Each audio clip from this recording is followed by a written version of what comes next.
Salut les amis, bienvenue sur Trema Coding Academy. Aujourd'hui, nous sommes à notre 12e et avant-dernière vidéo sur les bases du langage JavaScript. Dans cette vidéo, nous allons découvrir une structure de données très utilisée en JavaScript. Il s'agit des tableaux. En JavaScript, comme dans tous les langages de programmation, un tableau a pour but de regrouper des données similaires dans une seule variable. Cela permet de limiter et de réduire le nombre de variables dans notre code. Pour utiliser un tableau, vous devez d'abord le déclarer et cela se fait en utilisant des crochets pour stocker des valeurs et chacune des valeurs contenues dans le tableau doit être séparée par une virgule. Sans plus tarder, nous allons passer sur Visual Studio Code pour la pratique. Une fois que vous avez ouvert votre éditeur, nous allons d'abord créer une variable. La variable qui est censée stocker notre liste d'éléments, nous allons appeler cette variable équipe.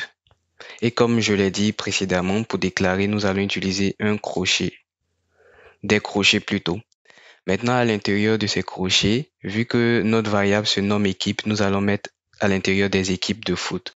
Par exemple, Manchester City.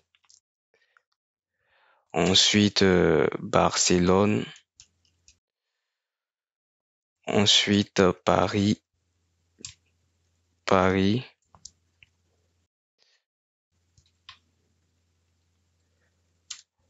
Et le Real.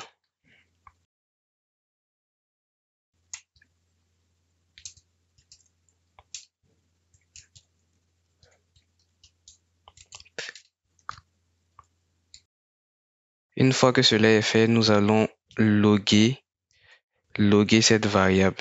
On se rend compte que nous avons notre liste d'équipes que nous avons enregistrées dans notre variable Manchester City Barcelone. Barcelone, Paris et le Real. Qu'est-ce que nous pouvons faire d'autre avec un tableau?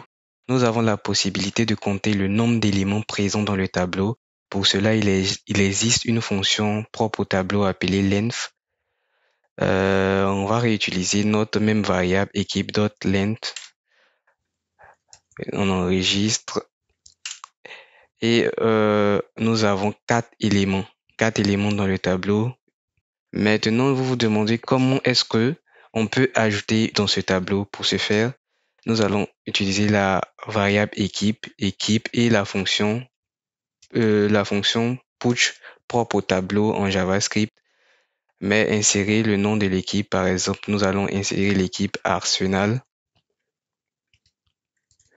enregistrer et un nouveau console.log pour loguer équipe. On retourne dans notre terminal, on exécute à nouveau le code. Nous verrons que nous avons notre nouvelle équipe qui a été rajoutée, Arsenal. Et s'il advenait que je voulais afficher un seul élément de la liste, un seul élément du tableau plutôt, par exemple l'équipe de Manchester City, on va déjà créer une variable qu'on va appeler Man City. Et à l'intérieur de Man City, nous allons récupérer le premier élément du tableau, c'est-à-dire l'élément du tableau à l'indice 0. Si on veut afficher Barcelone, nous allons afficher l'élément à l'indice 1. Si c'est le cas pour le cas de Paris, nous allons afficher l'élément à l'indice 2. Au cas où on aimerait retirer le dernier élément de la liste, par exemple, dans ce cas-ci, c'est l'équipe d'Arsenal que nous venons d'ajouter et il existe une fonction du nom de pop qu'on peut appliquer à notre tableau équipe.pop. Cette fonction retire automatiquement la dernière valeur ajoutée Arsenal à notre tableau.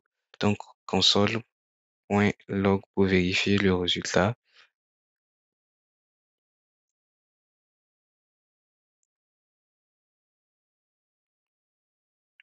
Lorsqu'on exécute, on remarque à la dernière ligne, le tableau qui est affiché, on n'a pas Arsenal dans parmi les éléments du tableau.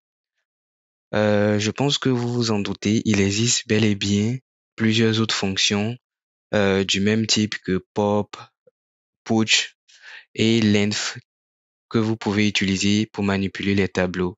Je vous mettrai en description où vous pouvez trouver ces listes de fonctions. Il s'agit de la documentation du JavaScript. Je vous mettrai le lien en description. Et voilà les amis, nous sommes arrivés au thème de cette vidéo. J'espère vous avoir appris quelque chose de nouveau. Je vous invite à aimer la vidéo et à faire grandir la communauté en vous abonnant à la chaîne. Sur ce, à bientôt.